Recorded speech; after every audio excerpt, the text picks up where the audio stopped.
Bonjour à tous, bienvenue sur Parier numérique pour une émission où nous allons parler d'un personnage fantasmagorique.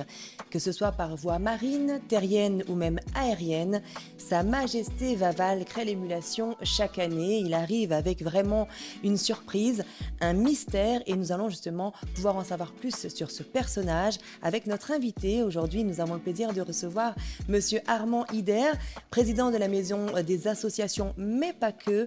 Monsieur Hidder, aujourd'hui, nous le recevons comme étant la mémoire vivante de la Guyane. Tout ce qui a trait à la culture et au patrimoine de la Guyane, eh bien, c'est à l'intérieur de vous qu'on va le puiser. Avec grand plaisir aujourd'hui, Monsieur Hidder. Bonjour. Bonjour. Merci d'être avec nous aujourd'hui. La question première sera la suivante. Qui est le roi Vaval ?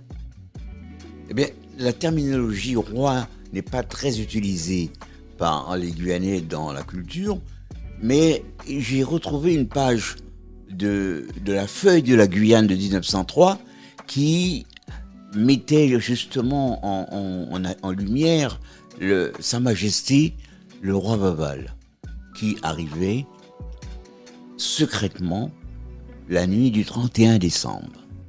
Et dans cette nuit du 31 décembre, il y avait le réveillon.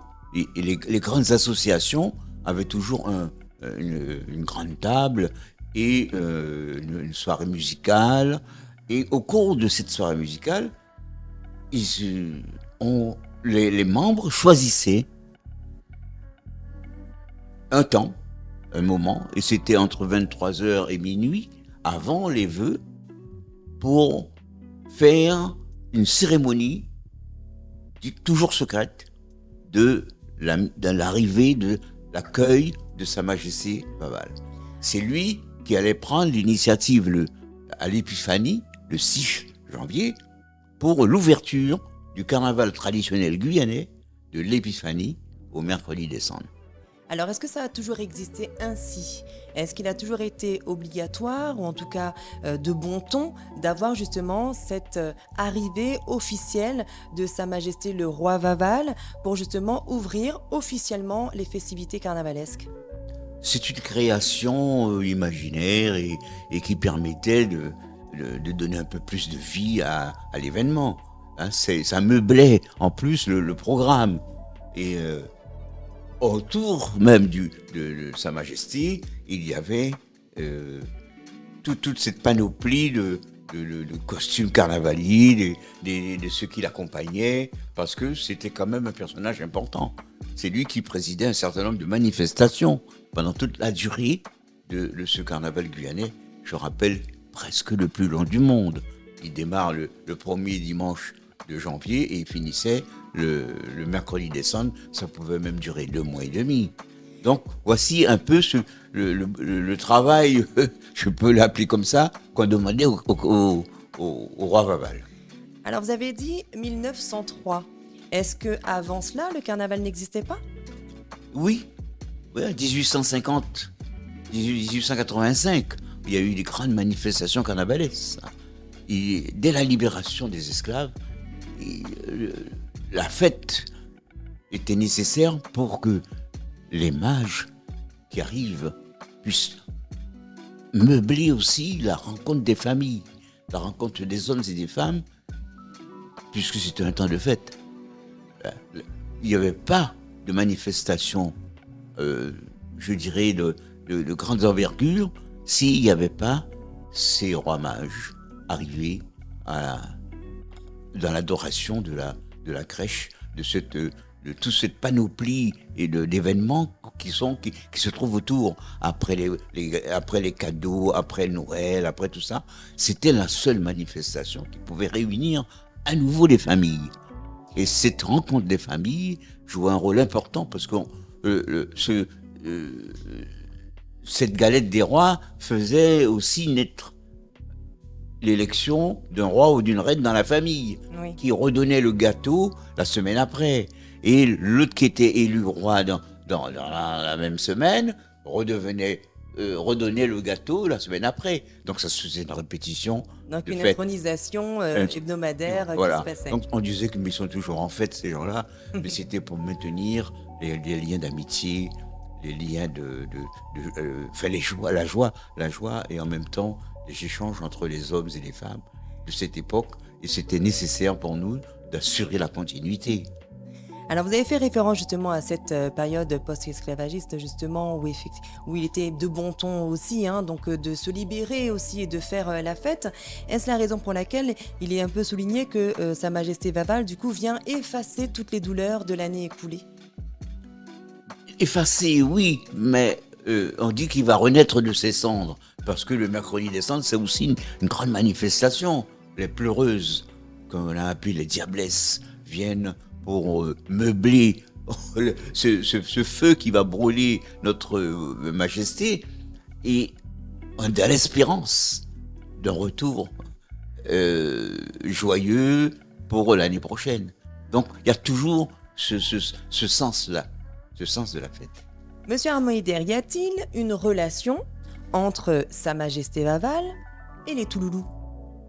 Et les Touloulous ne se retireraient pas ou bien ne comprendraient pas qu'il faut qu'ils soient prêts pour la grande soirée du samedi soir s'il n'y avait pas Sa Majesté Vaval qui, avec la clé qui est remise normalement par la reine, aujourd'hui c'est une cérémonie de qualité. Les Touloulous ne seraient pas dehors. Et la terminologie paré et masqué demeure toujours. C'est de l'incognito, on ne sait pas qui est sous le masque. Et les carnavaliers guyanais, hommes ou femmes, ont toujours préconisé le maintien de cette tradition, parce que c'est quand même mystique. Je dirais même, c'est personnel. Parce que on va pas n'importe comment. On se prépare à la fête. S'il faut se préparer, c'est un temps fort de la vie des Guyanais d'aller au carnaval. C'est un temps très fort. Et on associe, pendant les jours gras, les enfants pour leur donner un peu la notion de la chose. Il y a les mini-reines, les mini-rois. Et il y a aussi le défilé des enfants et des petits. Il y a toute un agencement là, et cet agencement fait que c'est de père en fils ou de famille en famille que cette tradition demeure. Alors il y a une forme de corrélation entre le fait que Sa Majesté Vaval soit brûlée le jour donc du mercredi des cendres et justement le fait que ce jour-là s'appelle le mercredi des cendres justement. Le mercredi des cendres, c'est la fin de la fête. C'est un respect que portaient nos grands-parents dans le cadre de l'Église catholique. Pas oublier qu'il y a eu quand même un calendrier romain qui est respecté. Il n'y a pas de calendrier autrement, il n'y a pas de carnaval sans calendrier romain. Et c'est dans ces manifestations-là, on disait même, celui qui va danser après le mercredi des cendres va avoir les jambes fines. Il va avoir des problèmes parce que la menace de déroger à la loi, au règlement, faisait peur. Donc on avait toujours cette épée de Damoclès sur la tête. Si tu ne t'amuses pas pendant les jours gras pour terminer le mercredi des cendres, la fête, tant pis pour toi. Mais jeudi, il n'y a pas de bal. Vendredi, il n'y en aura pas après les mercredis des cendres. On rentre en carême. Et le carême est respecté jusqu'à la mi-carême, où les Guyanais ont remédié la chose pour dire que la fête de la mi-carême, c'est aussi un temps fort de la vie. Et après, on rentre en carême après le jeudi de la mi-carême. C'est le respect de tout ça était nécessaire. Justement, le respect, j'y reviens. Il y a donc sur certains sites internet des informations relatives à une fameuse dérogation qu'il y aurait par le Vatican de pouvoir justement porter le masque jusqu'au mercredi des cendres. A priori, ce serait une légende? Donc, c'est pas une légende, c'était un constat.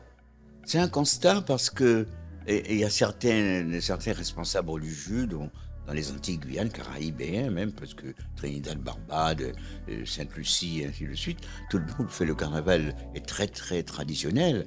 Et l'Église catholique et les paroissiens, les gens qui fréquentent l'Église, sont des carnavaliers.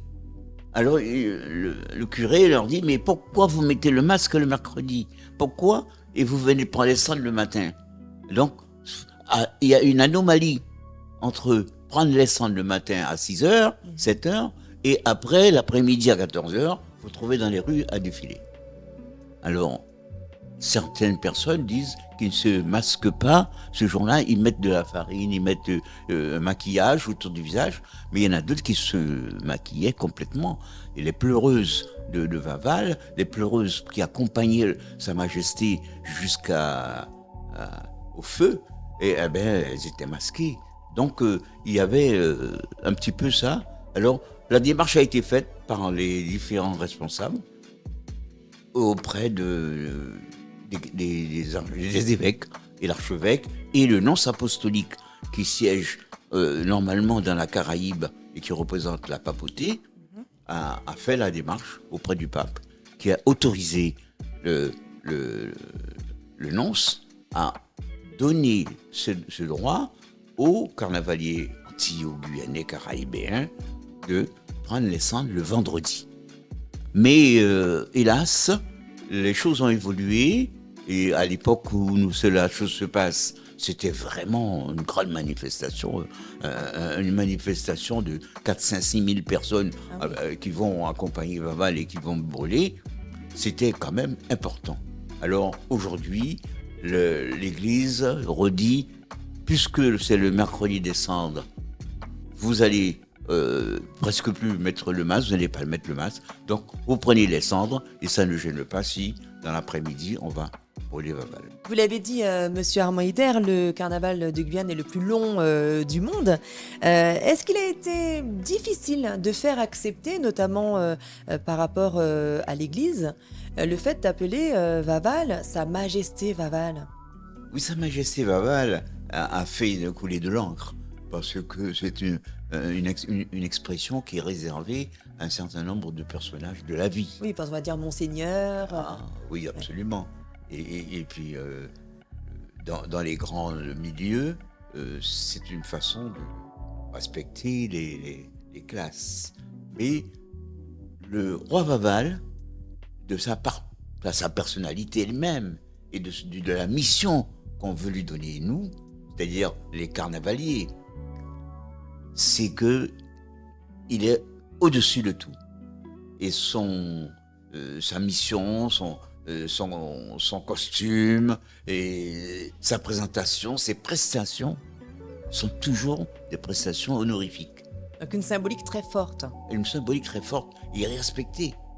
On ne peut pas s'amuser à le trimballer n'importe où. Donc il préside un certain nombre de manifestations durant les fêtes.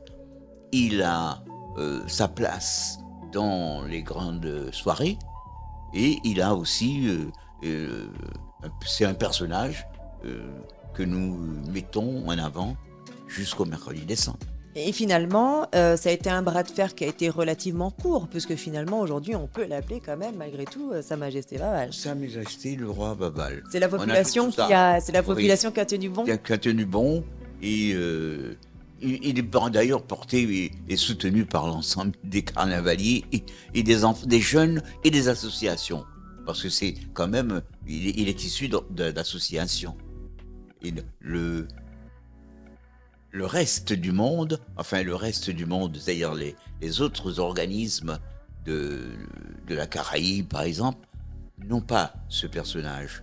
Il n'y a qu'en Guyane, donc c'est exclusif à la Guyane. Oui, de cette arrivée-là, de cette façon. D'accord. Il y a le bois-bois.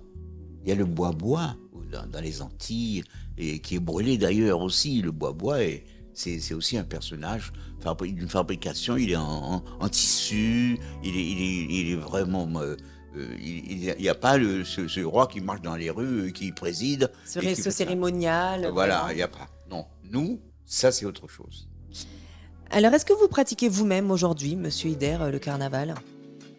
Oui, dans mon cursus guyanais, à partir du moment où le syndicat d'initiative m'avait invité en 1950 à apporter mon concours dans la vie associative et d'inviter d'autres organismes à venir pour marquer les grandes dates des fêtes guyanaises, y compris des communes, la fête de Cayenne, la fête, le 14 juillet, le 11 novembre, le 8 mai. Il y avait une panoplie de manifestations que les villes, ou que l'État même avait mis dans le calendrier romain.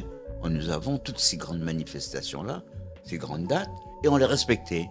Et la ville de Cayenne, le syndicat d'initiative avec le maire, M. Boudinot d'ailleurs, qui a créé tout ça, avait confié aux associations la mission d'organisation. Et c'est pour cette raison que nous avons presque transformé un certain nombre de nos éléments en groupe de carnaval, mais à l'époque on disait les bandes de Touloulou. Les bandes de Touloulou, donc les comités d'entreprise, on s'organisait à choisir nos costumes, à choisir les costumes traditionnels, les jeux farines, les bananes et ainsi de suite, les balayeuses de rue, les coupeuses de canne. Tout ça rentre dans une panoplie de faits qui fait que moi personnellement, j'ai apprécié avec évidemment ceux qui m'accompagnaient notre défilé de l'après-midi du dimanche, et c'est ce qui m'a amené dans le carnaval guyanais. Est-ce que c'était justement ces membres des associations qui procédaient à l'élection du roi Vaval? Oui, c'était une manifestation programmée et animée par eux. Il y avait évidemment un consensus entre les communes, parce que le roi était toujours du chef-lieu, Cayenne. On n'avait pas dans les communes la même chose. Donc le chef-lieu, il y avait effectivement ce personnage-là qui menait les galettes, les grandes rencontres et les manifestations culturelles. Est-ce que vous avez le souvenir de la première fois où vous avez vu Sa Majesté Vaval? Sa Majesté Vaval, comme les 10, 12 ans, 11 ans, on n'était pas autorisés à aller au carnaval sans les parents. À partir de quel âge alors? C'était les 20 ans, 18 ans. La majorité était à 21 ans. Donc, nous n'avions pas beaucoup de droits avant ça. Et on ne pouvait pas sortir pour aller faire le tour de la ville, aller chercher Vaval. Ah oui. C'était familial. Donc vous l'avez connu très tard alors. Donc vous l'avez connu après 21 ans en tout cas. Non, avant ça quand même. Avant ça, à quel âge alors du coup? J'avais 12 ans, 12-13 ans. Ah, vous aviez triché alors? Oui, on trichait, on filait. Il fallait surtout pas dire que tu allais là. Il fallait sortir et alors on fait un détournement. Et on allait. Et c'est très important parce qu'il ne faut pas se laisser salir par un aigle farine ou un aigle marron. Oui, il ne fallait pas se laisser, il fallait rester propre. Oui. Surtout si on n'avait pas l'autorisation d'y aller. Et la première fois où vous l'avez vu, il est arrivé comment? Alors Lormont Vaval, quand il est arrivé par le canal Lossa, il y avait la pleine mer. Hein. Le canal Lossa était d'ailleurs un lieu de rendez-vous parce que nous avions des courses de canot, des courses de natation. Il y avait un certain nombre de manifestations. C'est dur à imaginer aujourd'hui. Hein. Sur le canal, oui. Et le Vaval est arrivé en canot. En canot, sur et debout au milieu. Un grand personnage, debout, et il est descendu tout le canal, jusqu'à l'embouchure. Et là, il est sorti près du marché de Cayenne, et place du marché, aujourd'hui, place du Coq. Place du Coq, et il est descendu, et là, il a été accueilli par la population présente. Soit avec les chansons Vaval Rivé, évidemment, toutes les chansons guyanaises de circonstances. Est-ce que vous avez eu peur du coup? La peur de Sa Majesté, ça a toujours été quelque chose pour nous, parce que le masque, cette présentation en plus et cette grandeur d'image faisait que on se disait mais qui est sous le masque? Est-ce que c'est vrai ou est-ce que c'est faux? Alors on avait toujours une certaine peur et il fallait pas faire l'imbécile parce que le roi Vaval menaçait. Il faisait des gestes pour faire peur aussi. Hein, c'était pire que Lucifer le jour du Mardi Gras. Donc le masque a toujours fait peur. D'accord, donc en fait, ça veut dire que réellement, à ce moment-là, il y avait encore cette petite question, est-ce que c'est un personnage physiquement réel ou est-ce que c'est vraiment un personnage venu d'un Oui. autre monde peut-être? Surtout c'était incognito, Ouais. on savait pas qui était, à quel moment ni où, comment il venait. On ne savait pas. Donc c'était une découverte, le moment où on dit Vaval arrive, le voici. Mais parce que ça restait secret jusqu'à aujourd'hui, hein, ça reste encore, on le Jusqu'à rappelle, hein, ça aujourd'hui, ça reste reste encore secret. secret. Pendant combien de temps la Guyane est restée sans carnaval, sans activité carnavalesque? Est-ce qu'on peut rapporter ça aux exactions qu'il y a eu notamment avec les tirailleurs? Oui, le 1946 a marqué beaucoup notre pays et le soulèvement des tirailleurs sénégalais, euh, malheureusement se fait après la rentrée d'un vidé au Lansing Palace. Et traditionnellement, le vidé se terminait par un bal titane. Le bal titane ne durait que quelques heures, une heure et demie ou 2 heures de temps. C'était la récompense pour tous ceux qui avaient défilé dans les rues de l'après-midi. Les groupes de carnaval, parés masqués. Donc, cette manifestation-là, elle était dans la culture guyanaise, le bal titane. Se faisait, et l'arrêté municipal du maire disait que tous les carnavaliers doivent être démasqués au coucher du soleil. Donc 18h30 à peu 18h30, près? Oui. 19h, plus de monde masqué. Et ce bal titane se faisait avec des personnes non masquées. Et alors, et qu'est-ce qui s'est passé? Quelle est la raison pour Ceux qui laquelle... sont rentrés voilà. pas autorisés à rentrer, nous ne savons pas. J'avais 10 ans en 46 quand cette manifestation a lieu et nous sommes dehors devant la porte, on écoute la musique, on est content. Tout ça en trichant, parce que vous n'aviez pas le droit d'être là. Non, on n'avait pas le droit d'être là. Mais on était là.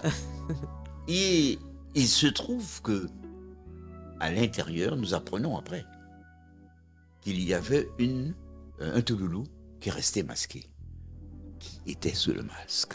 Voilà la question qui s'est posée. Il semblerait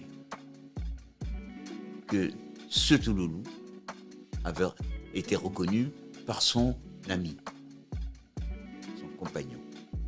Et n'ayant pas eu l'autorisation de se masquer ce dimanche après-midi, il décide de la démasquer. Et sur ce geste qu'il fait, il intrigue les autres qui sont à côté de lui, les autres personnages. Guyanais tradition qui dit qu'on n'a pas le droit d'enlever le masque de quelqu'un. Et la bagarre se lève, les autres frappent le tirailleur, il lui répond, les autres tirailleurs qui étaient avec lui prennent aussi la part, et voici comment se fait la première partie de cet événement. Il est 19h30, 20h. Et ensuite, Tout le comment est-ce monde que ça se court, poursuit? tout le monde s'en va, on vide, la salle s'arrête, le bal s'arrête.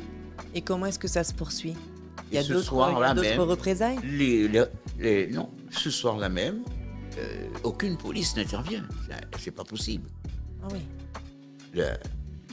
Les tirailleurs se mobilisent et, fâchés de la situation, ils ont été frappés dans le Lansing, décident de fermer toutes les salles de spectacle de bal de la ville. Y compris les cinémas, ils rentrent, ils tapent sur les gens, fermez, arrêtez tout. Les bars, fermés. L'Olympia qui avait un grand bal carnaval, fermé. Oui, Christophe Colomb. Alors tout le monde, et il y a des gens qui avaient des galettes dans leur famille, dans leur maison, arrêtés. Donc ils ont tapé sur tous les gens et ils ont fermé les portes, les maisons, le reste. Il y a eu couvre-feu, je dirais, à 21h, 22h. Et pendant combien de temps? Le lendemain matin, c'est le lundi matin. Le marché de Cayenne fonctionne normalement tous les jours. C'était traditionnel, il y avait marché tous les jours. Les tirailleurs décident de prendre une revanche des coups qu'ils ont reçus le soir. Et ils décident de reprendre avec leur boucle de ceinturon, avec leurs ceinturons. C'était des ceinturons de qualité énorme, hein, en cuir. En cuir. Et ils tapent sur les marchandes, toutes les vendeuses qui sont dans le marché de Cayenne, et rentrent dans les boucheries et tapent sur les bouchers et demandent de fermer, plus aucune vente de produits. Évidemment, les bouchers n'ont pas accepté que cette agression et se sont défendus. Et nous avons appris qu'ils ont été blessés, il y avait le sang qui coulait De part et de d'autre. part et d'autre. Et évidemment, les militaires ont décidé de changer leur formule. Ils sont retournés à la caserne,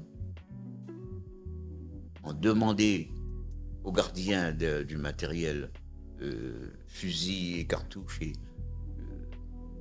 et d'ouvrir la porte pour qu'ils puissent S'armer. s'armer et repartir dans la ville avec des armes. Et c'est chose faite, on n'a pas pu les arrêter. Ils sont repartis dans la ville et chaque rue, les rues parallèles, ont été occupées, le canal Lossa, la rue de la Liberté, la rue de Gaulle, la rue de l'Alouette, ainsi de suite. Toutes les rues, ils remontaient et ils tiraient sur tout ce qui bougeait. Et combien y a-t-il eu de morts? Et il y a eu 10 morts et quelques blessés, disons une bonne trentaine de blessés, des personnes qui ont eu le malheur de courir. Les gens du marché ont été blessés parce qu'ils ont tapé avec des boucles de ceinture et la boucle frappait, blessait les gens. Alors évidemment, ça a fait du bruit dans la Cayenne et dans la Guyane. Le gouverneur de l'époque, devant ce spectacle, avec les militaires, les chefs militaires, le capitaine Gasquet, je me souviens très bien, et d'autres militaires, Jean Peset a décidé, le gouverneur a demandé d'arrêter toute manifestation carnavalesque. Nous sommes le lundi gras. Et tout est terminé. Et nous sommes en colonie. C'est la colonisation toujours, puisque le gouverneur est maître absolu. Oui. On attend, le conseil général ne peut rien. Donc les maires des communes ne peuvent plus. N'ont pas le pouvoir non plus. Ils sont obligés d'exécuter l'ordre du gouverneur. Et ça dure combien d'années? 46, 47, alors 48, le calme complet. Quelques petites soirées, évidemment, pendant les fêtes de carnaval privées, avec la galette des rois, quand même, on continue à se réunir, mais pas de manifestation de rue, ni carnaval de rue, ni carnaval en salle. 1950, M. Boudinot, qui devient maire de Cayenne, propose au syndicat d'initiative qu'il met en place lui-même de reprendre l'initiative avec, évidemment, les moyens qu'il va donner, et la ville de Cayenne va redonner un souffle. Quelques organismes associatifs prennent le relais, des groupes naissent dans Cayenne, et l'après-midi, il y a, pendant les fêtes de carnaval, des groupes qui sortent. Et à nouveau, l'élection du roi Vaval, Oui, qui revient. Lentement. Pas la première année de reprise, après pas la première année de reprise. Ce sont des groupes extérieurs. Par exemple, M. Small, qui crée au canal Lossa, un village chinois, un groupe de carnavaliers, devient un personnage important. Il devient le roi du Colombo, on l'appelle d'ailleurs, il change de nom, il prend roi du Colombo. Et il anime le carnaval de l'après-midi. Il fait même des petits vidés de carnaval, uniquement par ses propres moyens, sans être associatif, une grande association, mais il réunit quand même du monde. Il réunit plusieurs personnes le suivent et viennent dans son groupe. Le groupe des infirmières de l'hôpital de Cayenne, de Jean Martial, et ainsi de suite. Donc ça se multiplie, et en 1957-58, les choses prennent de l'ampleur. Le roi réapparaît. Ah oui, donc quasiment 10 ans après. Sa Majesté revient, et d'autres associations comme le Cerf Saint-Hubert, avec les chasseurs, c'est le cercle des chasseurs, les amis du livre, le cercle Les amis de la des Corse. amis de la Corse, et ainsi de suite. Donc, ça reprend un petit peu la vie, et le carnaval en salle pourrait éventuellement venir, et pas très rapidement, parce que il y a des hésitations Oui. pour reprendre le masque. Oui. Oui, il y a un traumatisme quand même Oui. qui demeure. Qui demeure. Oui. Ils ont perdu quand même. Il y a un deuil qui a frappé le Mhm. pays. Donc tout ça n'est pas C'est fait pas pour aussi faire simple. redémarrer. Mais dans les anecdotes, en 1958, 1953 quand même, en 1953, il y a un certain nombre de musiciens, des gens, des amoureux de la musique traditionnelle guyanaise, du carnaval, Biguine, Mazurka et tout ça. Et ils disent à Madame Modica qu'il y a un bar, Amical Bar, rue du 14 juillet, parce qu'il y a quand même beaucoup de personnes qui disent allons faire quelque chose. Ils disent à Madame Modica, Evelina, si on faisait un bal pareil masqué dans sa petite salle de la rue de la Madeleine, est-ce qu'elle pourrait les autoriser l'orchestre à jouer et à leur donner cet endroit, puisque déjà le lundi, elle donne pour faire les baptêmes de l'époque, les baptêmes de l'Église catholique se faisaient Dans des salles et individuelles. il y avait une privées. petite salle d'amusement, en gros, on pouvait recevoir ses amis. Donc cet endroit déjà vivait l'événement. Et Madame Nana, de temps en temps, faisait un petit bal aussi. Donc, cet orchestre de M. Charles, M. Elfort, M. Galgi, enfin, tous ces amis musiciens regroupés ont souhaité. Et elle a réuni un petit peu son staff et elle dit, si vous voulez, moi, je vous donne la salle, débrouillez-vous. Mais je ne veux pas de bal pareil masqué chez moi. Elle avait peur encore. Ouais. Ouais. Alors, peur pas des tirailleurs, parce qu'ils étaient déjà partis, Non, c'est mais parti. peur par rapport au reste de la Au reste de la population. population. Oui. Et puis réussir. Parce que Est-ce que ça va prendre? les gens Est-ce n'ont que les gens pas vont venir? perdu. On a perdu. On avait C'est- oublié, vous pensez, on savait plus comment danser, on avait oublié le point bavard, on avait oublié tout ça? puisqu'il y en avait, Mhm. mais pas grand public. D'accord. Pas ouvert Nous, à tous. non, associatif, oui, mais pas grand public. Le Cercle Saint-Hubert faisait son bal. Mhm. Oui, ça ne gênait pas. Les Amis du Livre faisaient leur bal. Oui. Mais grand public ouvert, bah, ton ticket, tu l'achètes, tu rentres pour danser. Alors elle dit, débrouillez-vous et vous faites.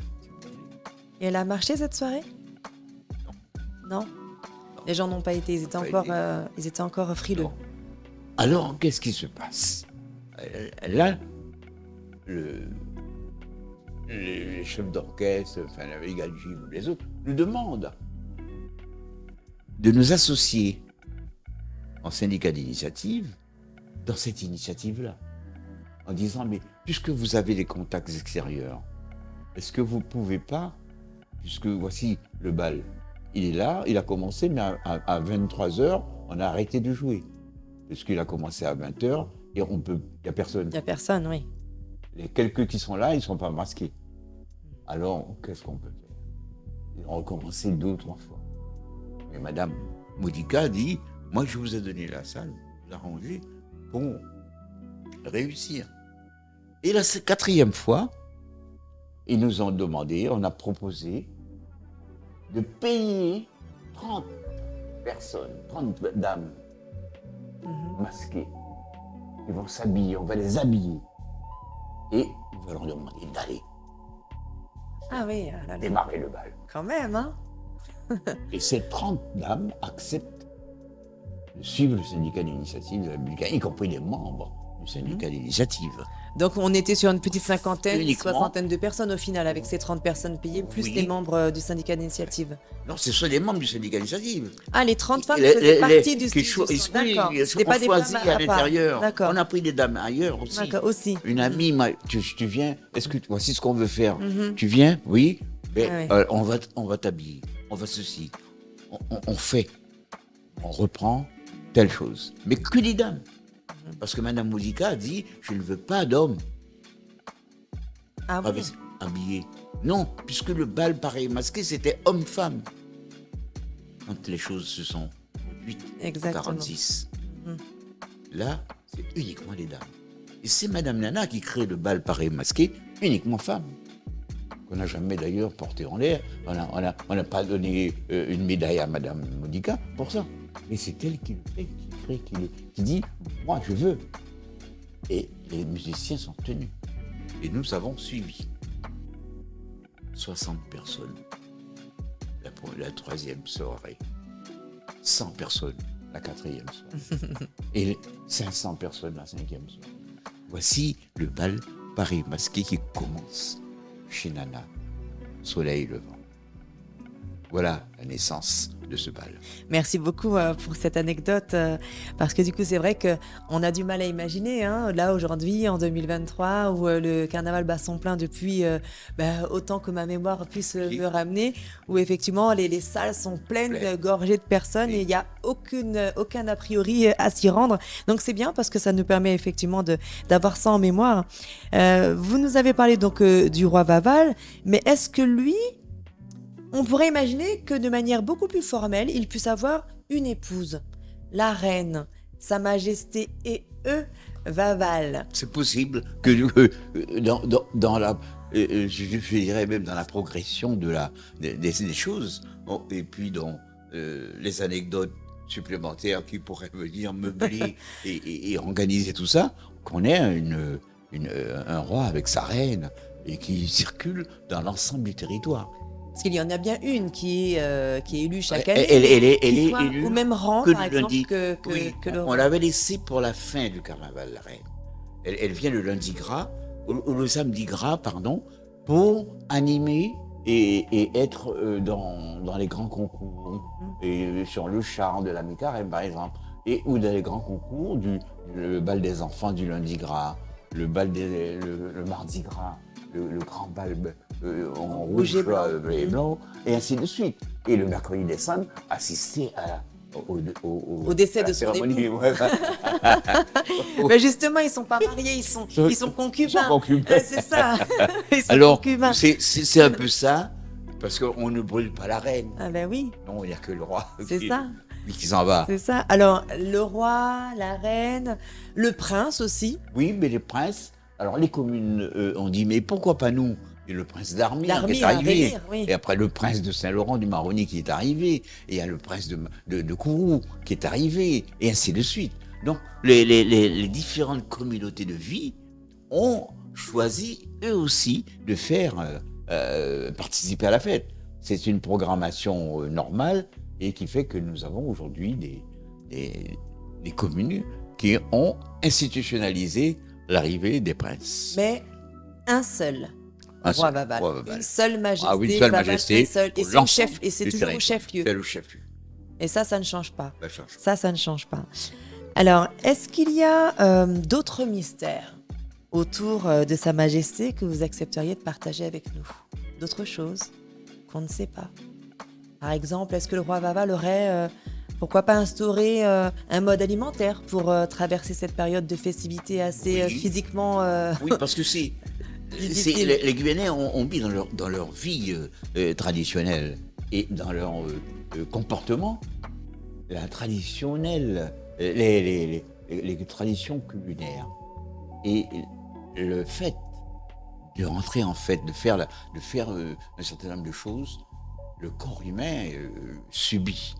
Alors, il y a ce qu'on appelle des programmations culinaires et des plats. un menu Et spécial. des soupes. Ah oui, il y a des soupes de qualité. Il y a des personnes d'ailleurs qui font ces soupes-là, parce que on ne réussit pas n'importe quoi. Il y a des soupes de légumes qu'on fait tous les jours, mais c'est pas la même chose. Il y a la soupe pour remettre en forme le corps humain, parce qu'il y a des dépenses physiques durant cette période. Et il y a les nuitées. On passe quand même des nuits blanches. Tout à fait. Il y a, sportivement parlant, les muscles qui travaillent. Il y a des gens qui se préparent et qui font des marches à pied, qui font des kilomètres avant d'aller à la salle. Et il y a aussi la partie boisson, qui vient des fois de nos arbres, de nos palmiers, hein, le komu, le wassaï, Oui, parce que c'est et complètement associé, ça rentre parfaitement en corrélation avec la période des Grecs, comme on dit, et oui, avec la ils sont période là. carnavalisque. Ouais. C'est une chance, ce pays-là, ce pays où tout suit. La nature est avec nous. C'est ce que disait un de mes enfants. La nature est toujours avec nous. Oui. Puisque ici, il y a des parais-poux, il y a des ceci, tout vient au moment où on en a besoin. Tout est adapté. Et c'est effectivement important avant Pâques. Alors, je ne parle même pas du bouillon wara, Oui. qui vient meubler tout ça. Oui. Et le bon colombo. Voilà. Et le fameux tchambécho, parce que vous parliez de nuit blanche, justement. Ah oui, le tchimbicho. Parce que là, c'est avec un punch au lait. Il est important de se remettre en forme à partir de là. Est-ce qu'on a déjà vu Vaval, d'ailleurs? Est-ce qu'on a déjà vu Sa Majesté Vaval, d'ailleurs, à table, être attablé Non. Non, hein. Non. Il mange tout seul. Si ce personnage qu'on laisse, surtout Sa Majesté, ne peut pas s'asseoir. Avec le tout venant. Avec le tout venant. Et bien voilà. Quel serait votre Vaval imaginaire? Si vous deviez aujourd'hui, si vous avez la possibilité aujourd'hui de dire, voilà, j'aimerais qu'il soit habillé de telle façon, qu'il arrive par tel biais, qu'il soit paré de tels bijoux, de telle couleur prédominante, quel serait aujourd'hui le roi Vaval rêvé de Monsieur Armand Hider? Mais dans la communauté de vie que nous avons aujourd'hui avec les personnes venues de l'extérieur ou même ceux qui composent la Guyane, je pense que nous avons une chance de pouvoir faire fructifier tout ça et dire que nous avons les Amérindiens, nous avons ceci, nous avons cela, nous avons des personnages et des coutumes et cultures différentes, mais qu'on peut mettre dans un ensemble. Et un roi Vaval qui apporte sur un plateau toute cette panoplie de choses serait magnifique, très bonne chose, à mon avis. Dans le cadre, évidemment, de la biodiversité. Voilà, ce serait donc le Vaval rêvé de Monsieur Armand Hider. Merci beaucoup d'avoir été avec nous aujourd'hui. Si vous voulez en savoir plus, ou alors lire tout simplement ce bel ouvrage paru chez Ibis Rouge d'Oxence Contou, Vaval, l'histoire du carnaval de la Guyane française, qui retrace l'histoire de Vaval du XVIIIe siècle à nos jours, tant en Guyane qu'à travers le monde. Vous êtes bien sûr invité à vous le procurer. Cette émission est maintenant terminée. Retrouvez-nous sur les réseaux sociaux, YouTube, Instagram, Facebook, TikTok, Parier numérique. C'est ce qu'il faut taper. À bientôt et au plaisir. Merci Monsieur Hider. Merci. Marianne. Marielle, c'est ça.